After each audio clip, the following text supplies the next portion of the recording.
Hey, what's going on, everybody? tkanddrinks here. I'm your boy TK. Welcome to What's the Story, my weekly interview series where I interview a mead maker or home brewer from around the country or possibly even around the world and give you guys a little insight behind somebody in the commercial world. And it looks like they are joining us right now. So this is going to be, let's find out together. Hey, there we go. Ooh. There we go. Now we got audio. Hi. Happy. Oh, it's total chaos. How's it going? What's going on, Derek? Danielle, how you guys doing today? Good. How are you? I'm doing very excellent. Thank you guys so much for joining me. I was just doing a little intro to my video, letting everybody know that I'm going to be speaking with the cats from Batch Mead today. They're in Temecula, California. Yeah. Hi. Nice to meet you. Nice to meet you guys. Nice to meet you guys too. I don't know if you've seen any of my videos or anything like that, but I'm a aspiring BJCP judge and kind of just a general meat advocate. And I'm going around interviewing cats that I think have really cool, unique aspects of their meaderies and breweries just beyond the general uniqueness of mead as a whole. And when I saw your guys' page and everything, I just thought you guys would be some of the coolest people to talk to. Awesome. Thank you. And so go ahead and introduce yourselves if you would, and let my audience know a little bit about who you guys are and what you're about. Yeah. So I'm Danielle Busch. I am married to this great mead maker over here. I'm Derek, and I make the mead alongside my brother-in-law, Brian. It's a very family-owned business. There's just 3 of us right now. We're producing maybe 500 to 600 barrels a year. So, okay. And yeah. You guys just opened up at the end of 2019, correct? Yep. About a year and a half. And that's a heck of a year and a half to go through. I mean, talk about playing the game on hard mode.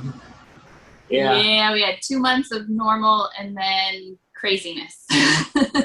You seem to have weathered the storm. Made it through the other side, and congratulations to you for that.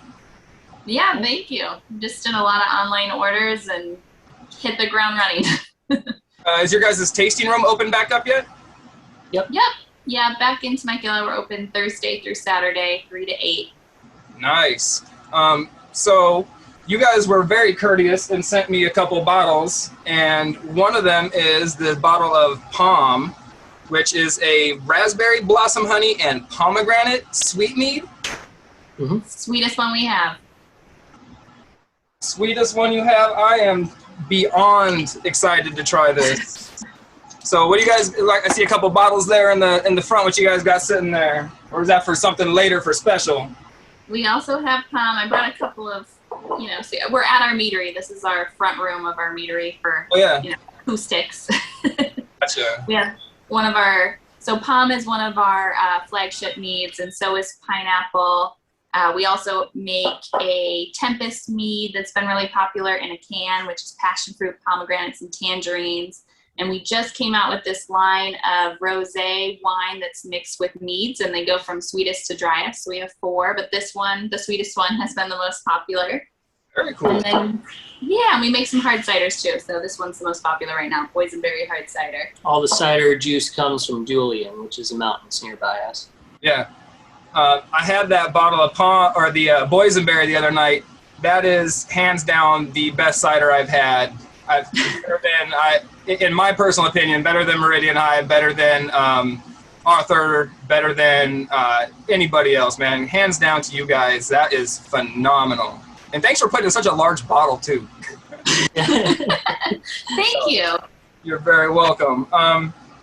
So you guys have been open for a little bit of time, and like I said, one of the things that drew me to you guys was your unique marketing aspect of your business. And I see through reading your online profiles and everything, you, Danielle, are own a marketing firm?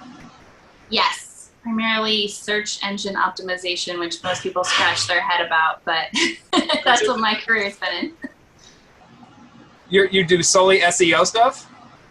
Primarily, I was doing SEO, so I've done all the marketing for the meadery, but my background's in optimizing websites to be found on Google and mostly in tech. So I got A you. lot of San Francisco. Well, that's I guess that kind of does play into what I, so you guys are you have a classy meadery and you cater to classy people, and I mean you're pitching people who are dressed very nicely. You guys are out doing stuff. You guys have seemed to market yourself to a niche that a lot of people don't either don't choose to go down or just haven't. I think one of the things we saw, we visited a lot of meaderies across the country, we've gone to 42 different meaderies, is that most people we meet, and even the people that come into the meadery, have no idea what mead is. Like 90% of them have no clue what it is. And so we wanted to really create like more of a lifestyle brand behind it so that it seemed more approachable, more relatable, something that seemed like, oh, I want to, try that. It looks like a fun time. And when people try it, if you just think about the product by itself, they love it. They're like, what is this? It's sweet. It doesn't have any sort of harsh flavoring to it. It's clean. Like, how can I get more of this? And kind of a lot of the meaderies that we've seen, they have like, they have the Viking theme, or they have the tavern, and have all those, really cool aspects, but there's some, limit exclusiveness to creating a brand that way that doesn't make it as approachable. And so we wanted to like open up Mead to more people so they could see how awesome it is.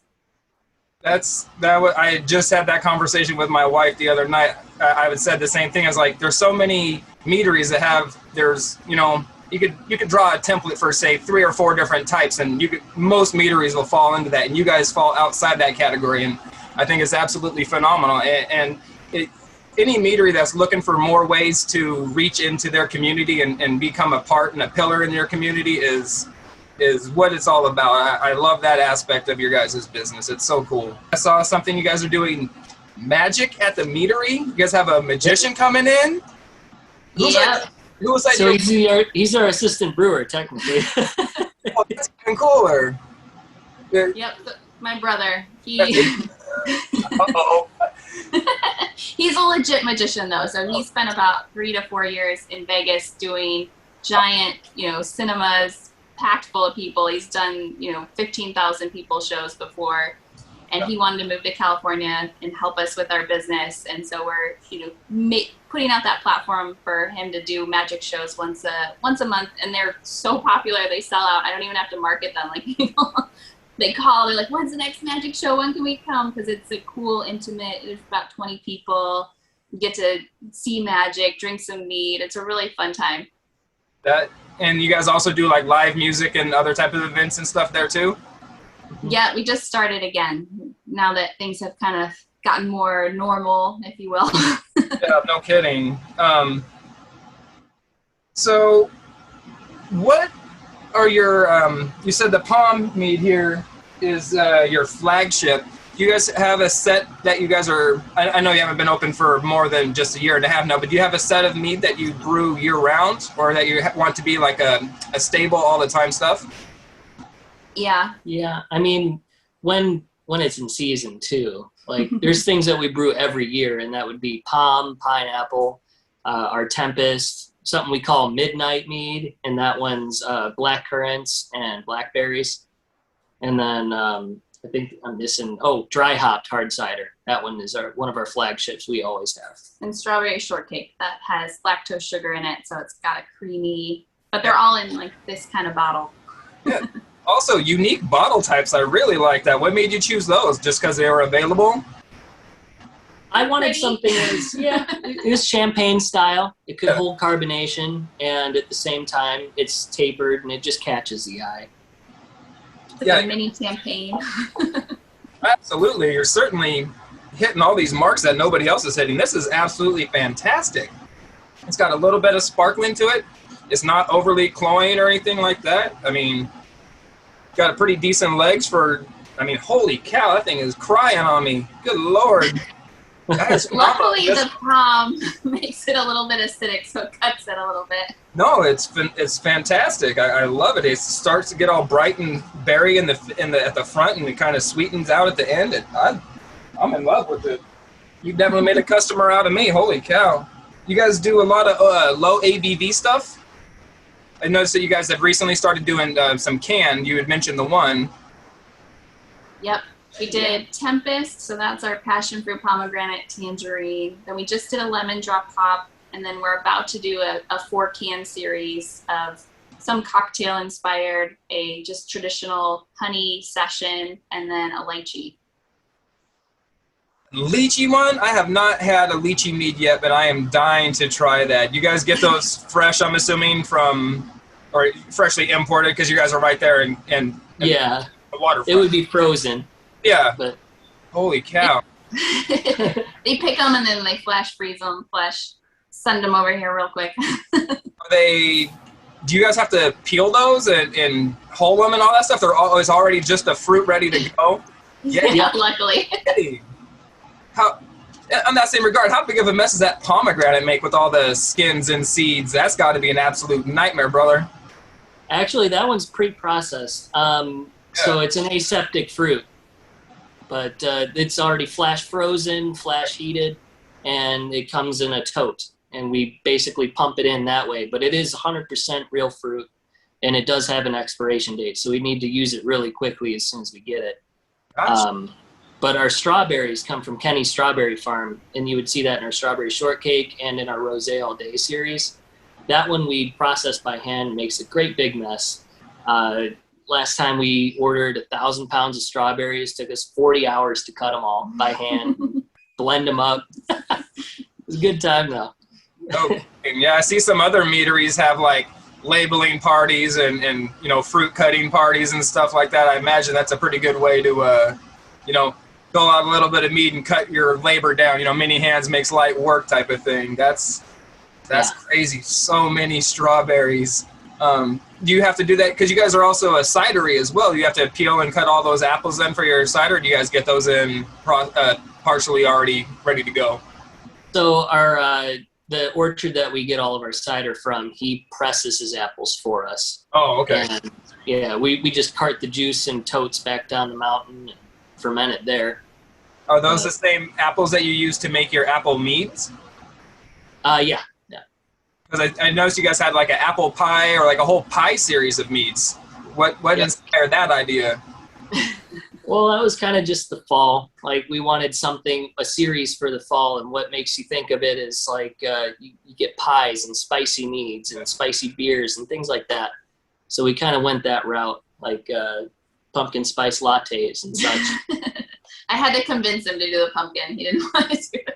I can understand that. Pumpkins everywhere anymore. I think I saw pumpkin Cheerios last year. I was like, okay, I think this pumpkin's getting a little bit much. But did it turn out well? Yeah, it turned out great. All we have left is apple pie and cherry pie, and it's only because we had so much of those in our yield. No cherry pie, only apple pie left.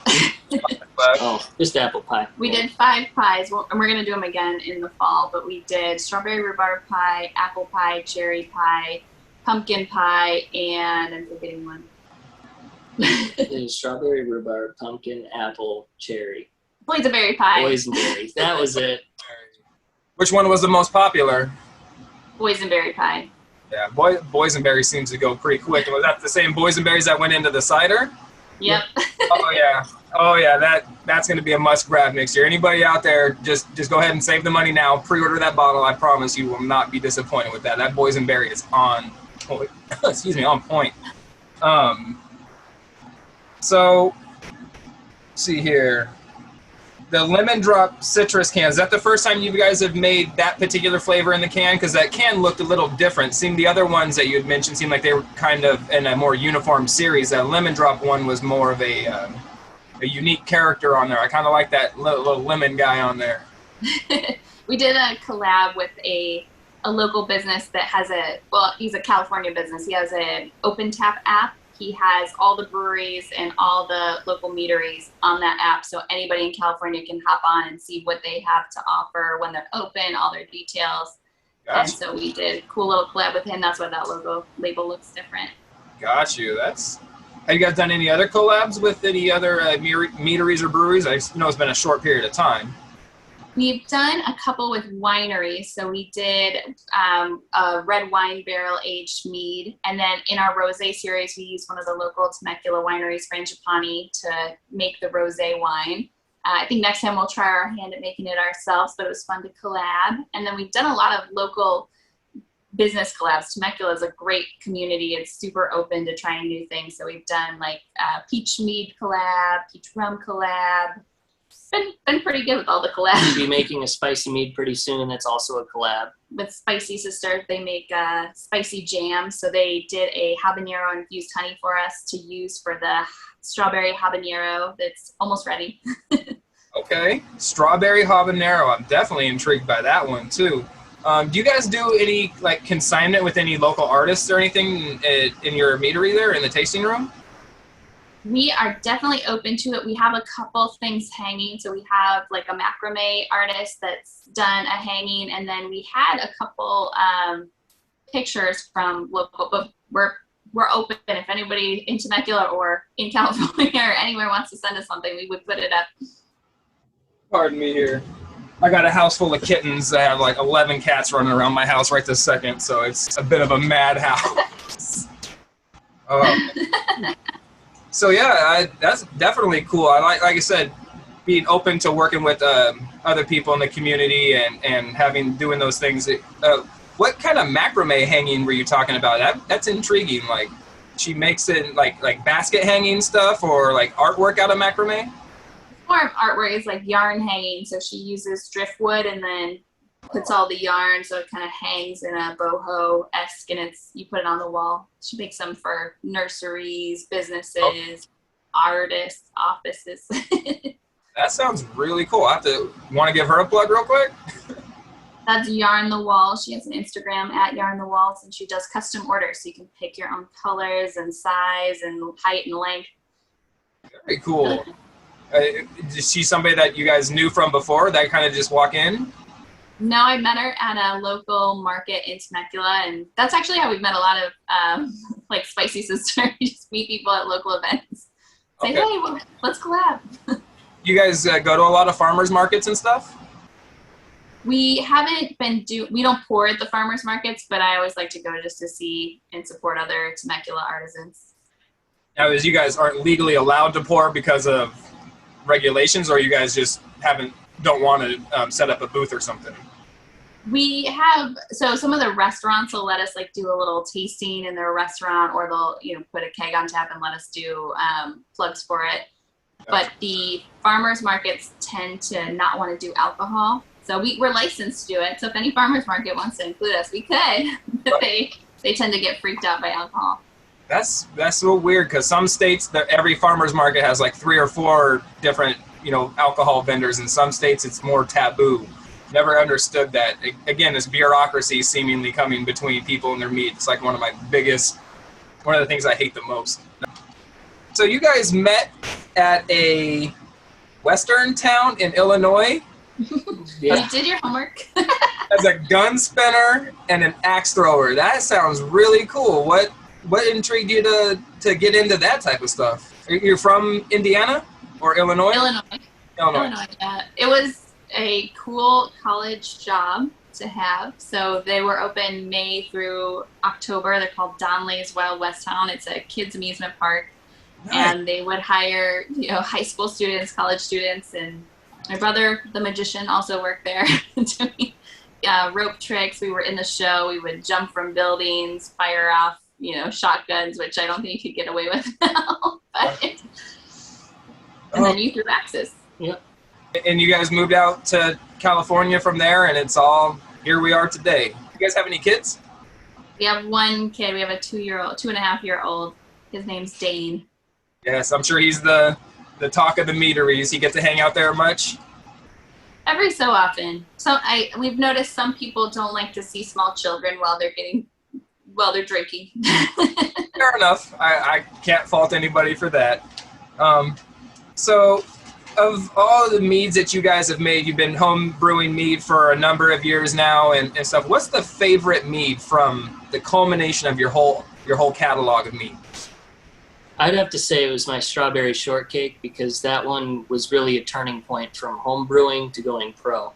And that was the recipe I took with me, and it's really become a flagship here at the Meadery. So I've built that based upon my experience with beer and wine all together and mead making. Because of the lactose sugar, it's kind of like making a milk stout. Okay. but it's also like making mead at the same time. So And it was just very fun. how many times did you make that before you, say, went commercial with it, before your first commercial batch launched?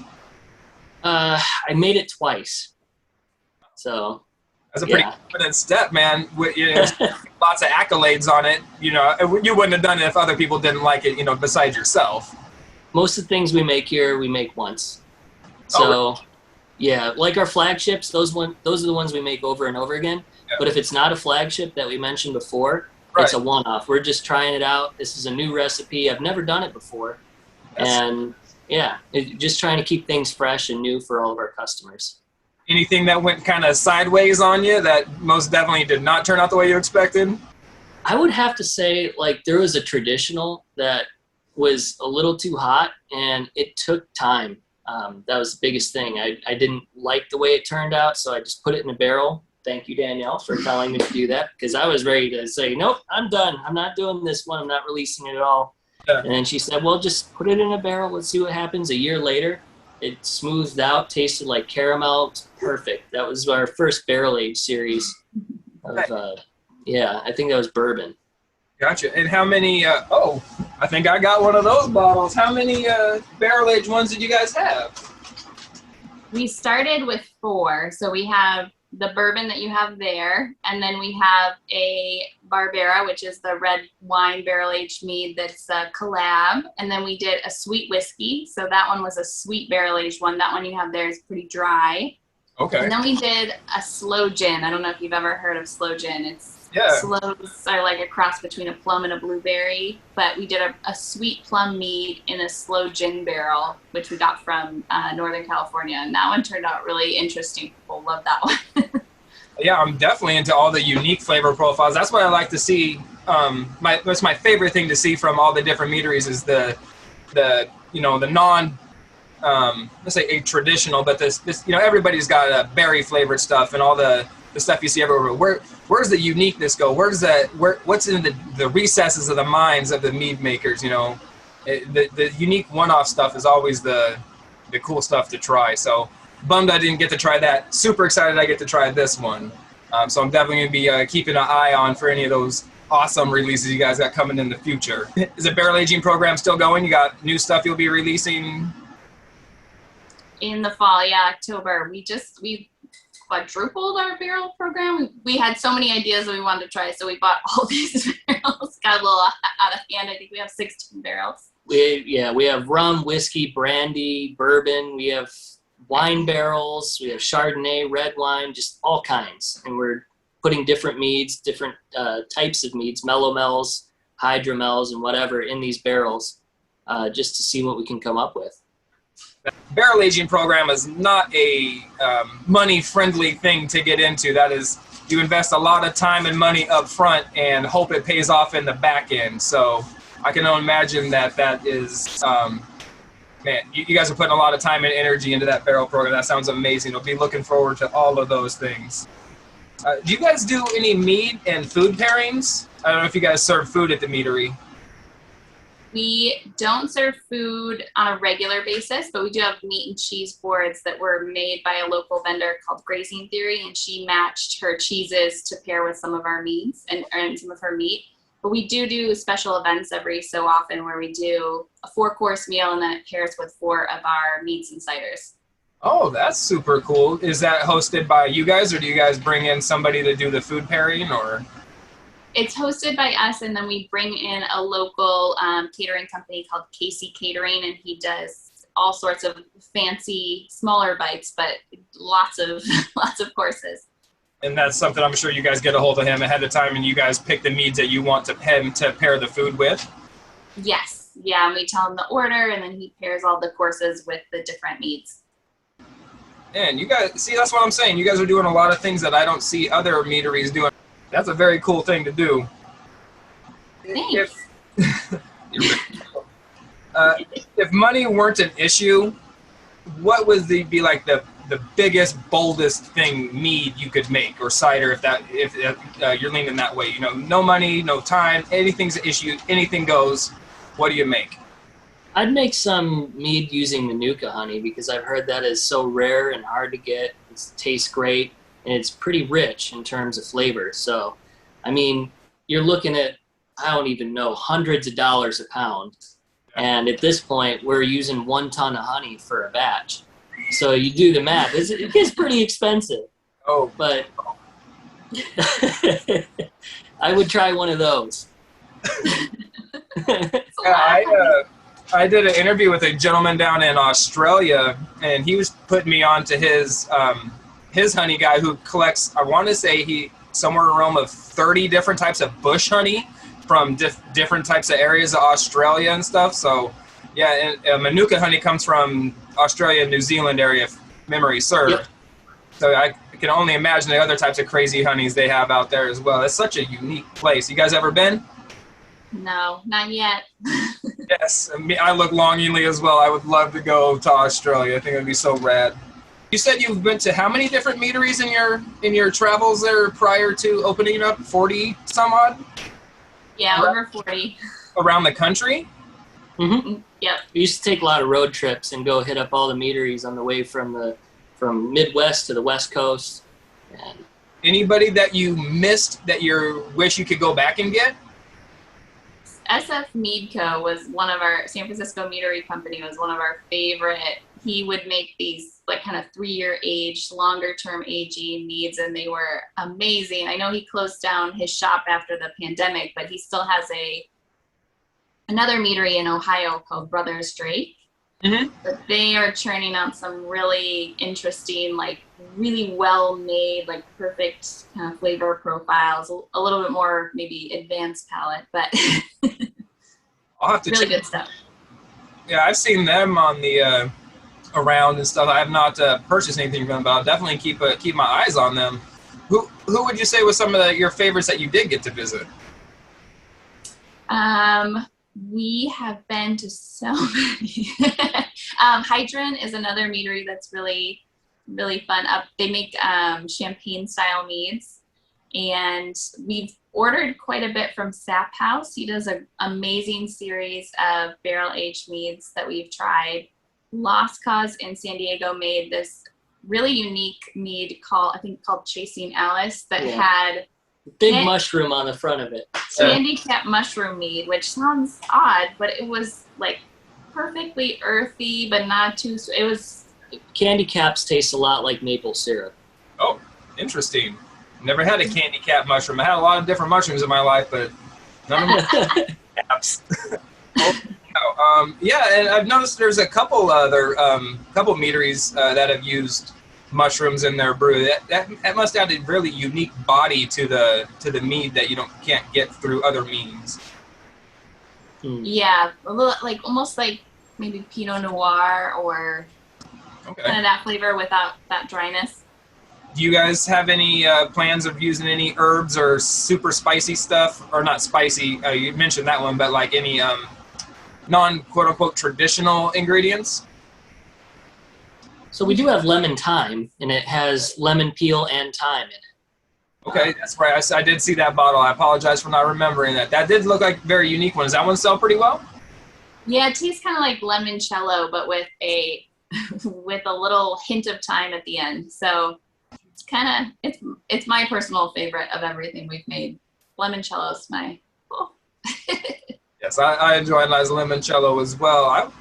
Citrus meads are very unique because it seems to me that every citrus ferments differently. Like they all seem very kind of similar when they're not fermented, but like fermented orange, I am not on board with that. It's certainly not my favorite, but lemons, holy cow. Every lemon mead that I've had has been just like right up my alley. Is there any meads anything that you tried to make that turned out, I would say sideways, but just turned out completely different than you expected, and it just kind of caught you off guard?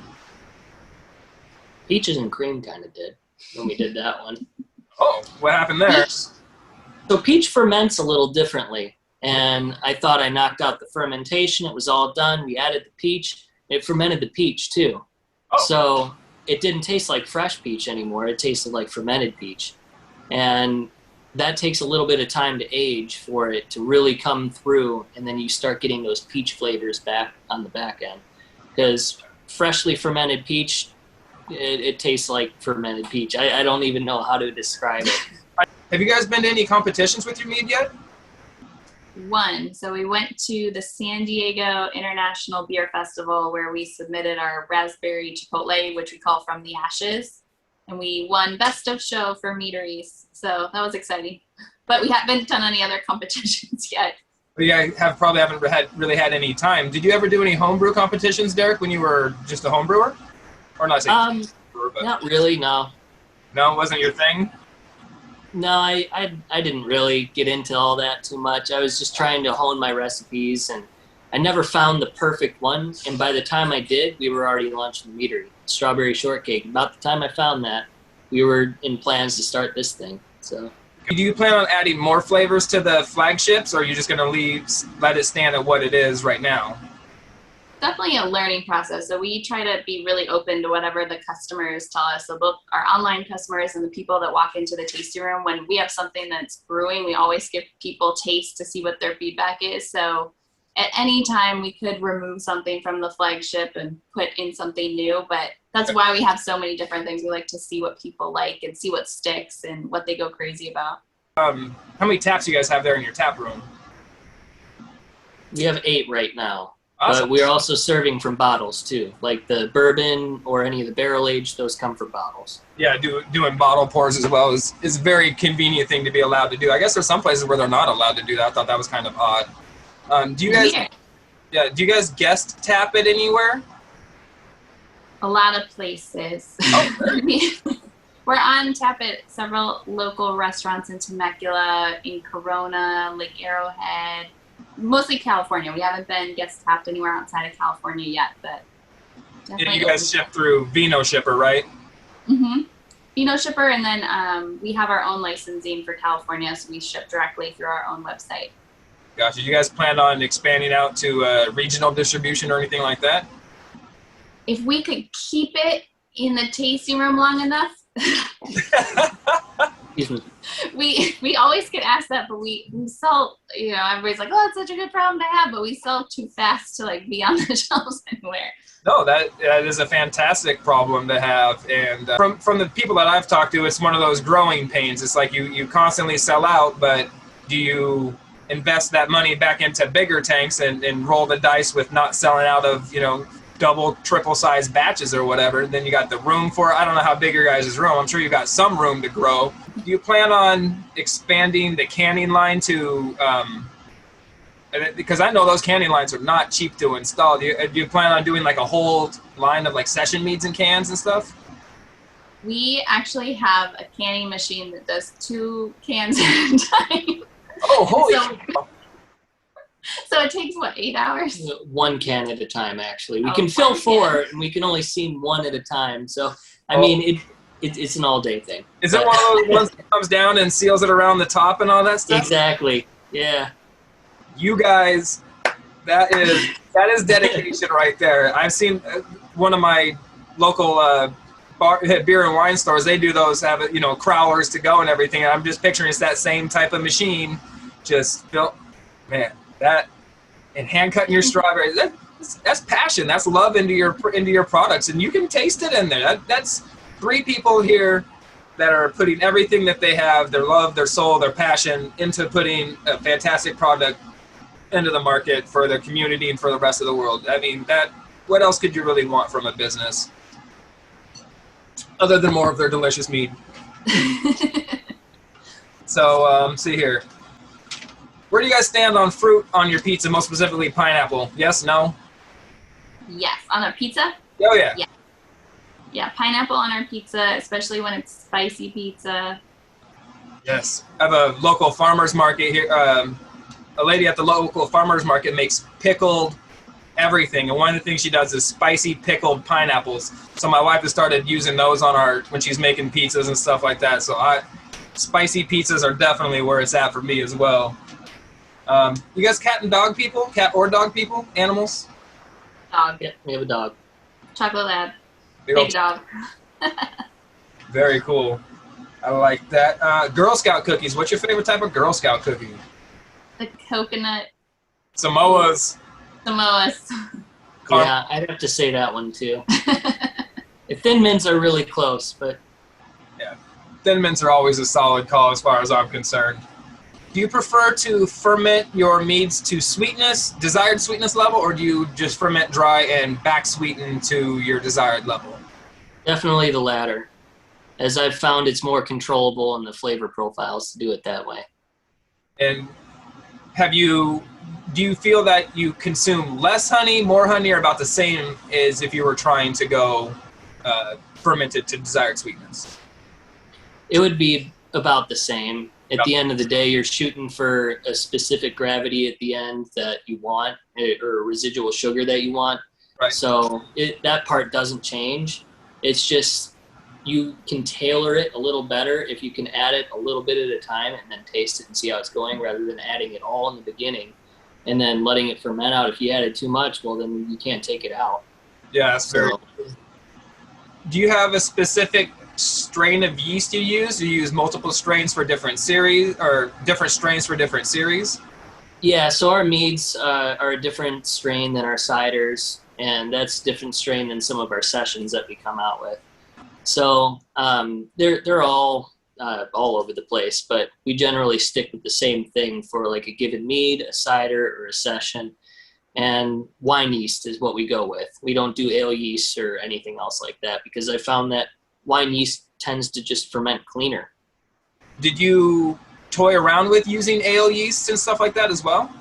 I did use a lager yeast once because I wanted to get into lagering and see what the impact that would have on making a mead.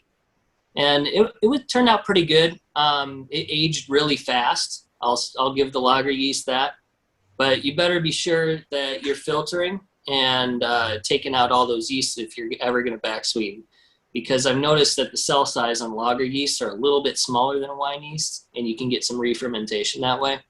Okay. And they also ferment in the fridge, because that's what they do. They survive at like 50 degrees or below, unlike wine yeast, so it'll re-ferment even if it's in a cold pot. Open your fridge and you got a giant mess in there one day. Yeah. So, I did have live and you learn. I'm always interested to see how traditionals would taste, like a wildflower traditional with different types of yeasts, but from different purposes, like you're saying, like an ale yeast versus a wine yeast. And what's do you use a wine yeast for your ciders as well then? Yeah. Do you guys get those from the standard place that everybody gets them? I can't. Was it the White Labs? There you go. Well, we don't actually get ours from White Labs. We get it from Scott Labs. Okay. And do they blend up a special brew for you, or is it just something you just pick? Yeah, it's just a known strain in Europe. Okay. We use several of them. So very cool. And do you specifically seek out did you specifically seek out these strains because you used them in the past, or is it something you kind of just stumbled upon? Something I really stumbled upon, trial and error. Like, I've made hundreds of batches using different yeasts all the time. Yeah. And trying to analyze my end results and what I was trying to go for. Like, you're looking for mouthfeel, for flavor, the amount of time you need to turn it around, etc. Those things all kind of play a role. How many traditionals do you guys make, or have you released commercially? One. We found that people who are really into mead and have tried a lot of meads like traditionals, but people who don't like, who aren't familiar with the mead, flavor profile, because it's such a unique, like, alcohol flavor. We've noticed that most people are kind of like, especially I feel like when you're looking at this giant list of all the meads and all these flavors and all these fun combinations, you don't want to just pick traditional. This comes across kind of boring and to your average drinker, I should say. What do you guys have coming up in the future that the people can expect to see as far as like flavors in the next, you say, through summertime?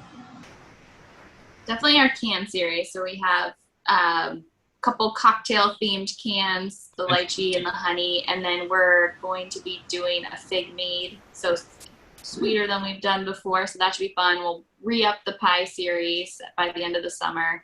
And then we have some kind of we have this giant spreadsheet that we sometimes work on at like 10 o'clock at night. Where we're like, we should try this flavor. Let's do this flavor. If only we had more fermenters. More fermenters, more time.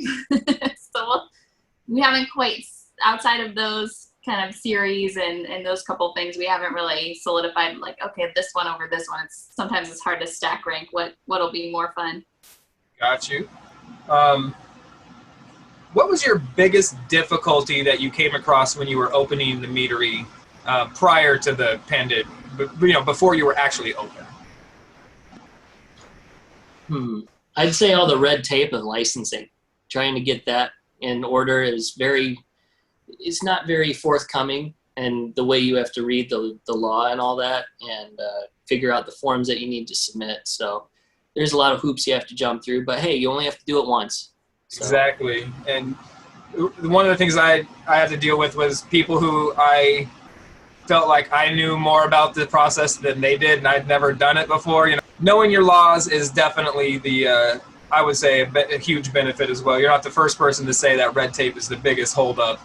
Yeah, and persistence is key. So definitely persistence. You guys have a reserve menu. Tell me a little bit about that. That's our barrel aged menu. So right now it's only 2 things because we've sold out of everything else, but we try to keep 4 barrel aged or just something specialty mead. So we had like our traditional that had been aged for 2 years. We had that on there. But anytime we do something super specialty, we put it on the reserve menu, and there should be a more extensive reserve menu coming up in a few months. Right now it's like, oh, we have these 2. There's 2 on there. Well, when you say you're selling out of your batches so fast, it's probably really hard to keep anything even your flagships are probably sell out sometimes, and you're going, but having to not have palm or your pineapple and all that stuff. So do you guys have a membership program or a club program or anything you're doing? Yeah, we have a very similar to a wine club. We have a 4-bottle or 8-bottle wine club. And the 8-bottle, you get an exclusive mead that we don't release to anyone else. And so it's a subscription-based mead club. So whenever you sign up, you just get billed every 3 months, and you get a different shipment every 3 months. We try to put our best meads into our wine club memberships, and you get 15% off and pretty sweet discount. Our rosé mead series we sell for $89, but we gave it to the mead club for $62. For all the bottles? Yep, and they're all 750 milliliters too, so they're a bit. Yeah, they're the big ones. Well, that's a unique thing. So they're released quarterly or 3 months from when you sign up on the program?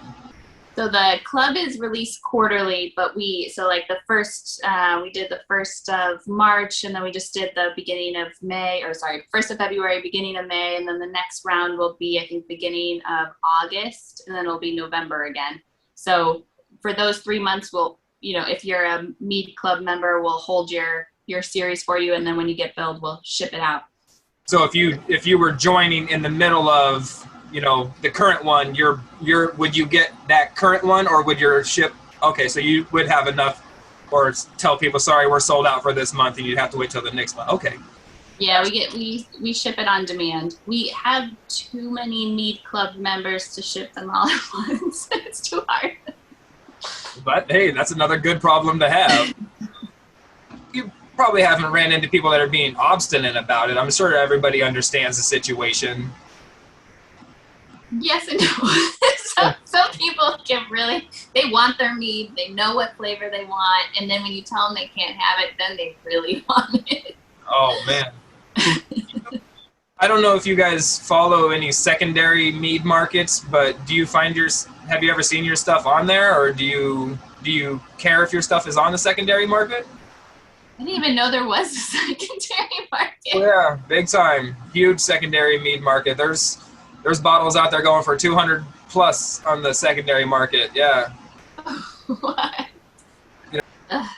I didn't even know that existed. We try really hard to keep our margins like a little bit smaller so that our bottles are more affordable for people to, and we try to do specials all the time, like buy these 3, buy these 4, you get 20% off, but because we want to make sure that everybody can try it that wants to. So I hope nobody's turning around and selling it for $200. Oh gosh. Yeah, I think your guys' prices are way reasonable. I mean, they're on actually, I'd say you nailed it. It's lower than a lot of people in the market. 500 ml bottles for under $20 at times, and I mean, I think I saw one on there for $12 even. Yeah, our ciders are 12.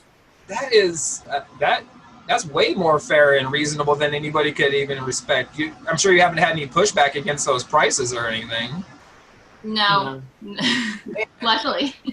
No, I say luckily. I say that's good marketing. I mean, you have a unique concept in your meadery. You've got a unique vibe and feel to all your products. Your marketing is unique. You guys bring in magicians. You have live music. Every bit and picture that you guys post on there looks clean and professional. You're doing everything the right way to help bring the mead community as a whole up. Another one of my favorite sayings is a high tide rises all ships, and you guys seem to be doing your best to rise the tide. We're trying. Mead's so awesome. We want everybody to know about it. Do you guys get a lot of walk-ins off the street, or would you say most of your customers are repeat customers, regulars? Most are new. I would say we have a pretty good base of return customers, like probably 40% of our ongoing sales. We have a lot of regulars that we see on a weekly basis, and even online orders that we see, the same person every couple of weeks or every month or so.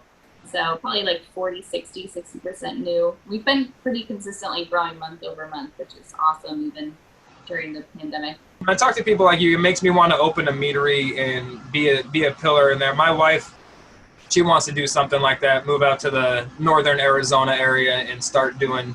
She wants to run a meadery / hostel. I thought that'd be kind of a unique concept, and definitely we're big into hiking and stuff.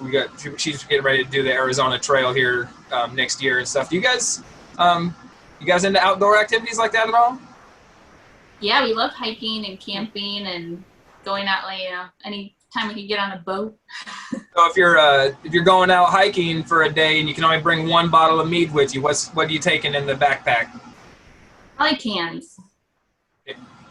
Yeah, probably like a can of Tempest or something like that. Gets colder quicker, being aluminum.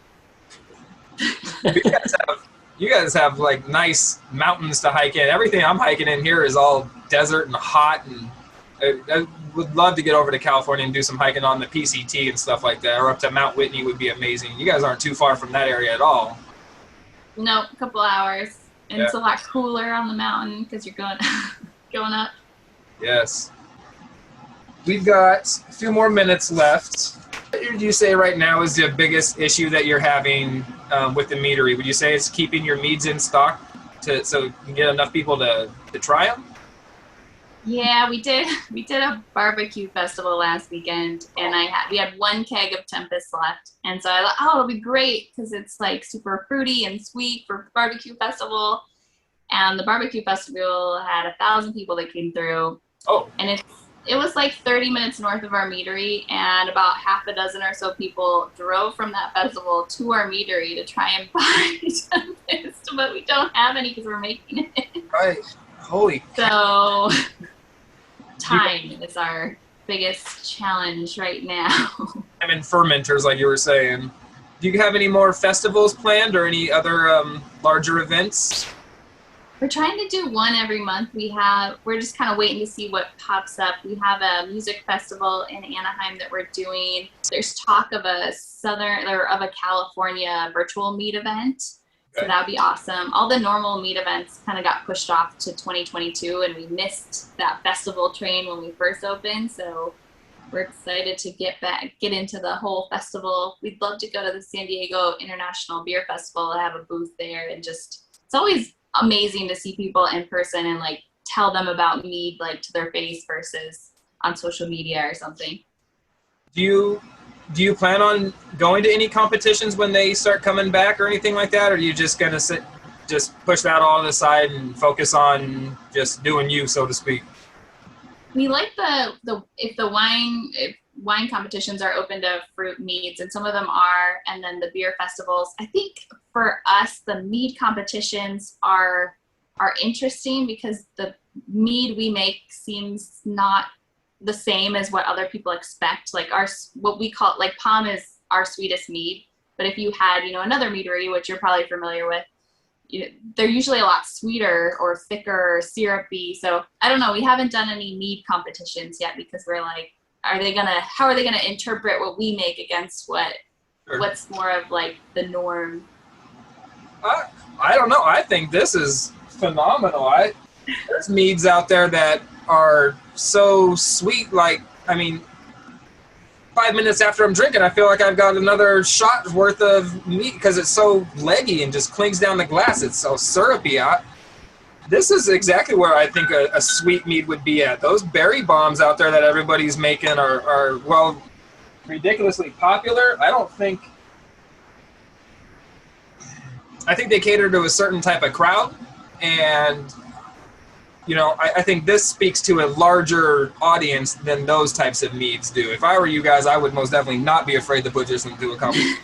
But that's really easy for me to say because I'm not who would have to do it. But certainly don't feel like you would need to not out of that because, man, in the last year I've had, I want to say, no less than 24 commercial meaderies, and this is easily, I mean, come on.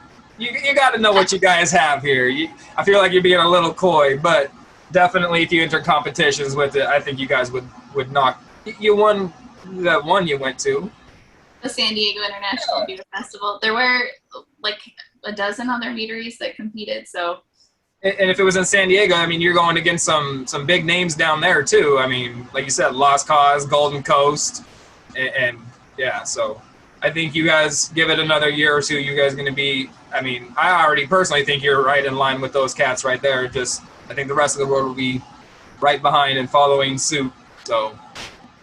Awesome, thank you. So nice. Sure, you're very welcome. So we got a couple minutes left here. Is there anything that you'd like to say? Any last words that you'd like to, just news or anything you'd like to get out about the Batch Mead brand? You can order all of our products online at batchmead.com. We do free shipping for over 3 bottles, and we're always adding new stuff. So if you're in the California area or visiting, you should stop by. We have new releases almost every 2 weeks, so try to keep things fresh and fun. And we're going to have a fun barrel tasting party in a couple months, and we're excited to start doing more events. Right before the pandemic happened, we did this big Viking night, and people they loved it. They were crazy. So we'll probably do that again. We have a whole slew of events we can't wait to kind of churn out, and just a bunch of fun new products that we can't wait to churn out as well. Very cool. So anybody who's out there watching, be sure to check these guys out on all their social media. Batch Mead on Instagram, Batch Mead on Facebook. You guys do the Twitter? Yep.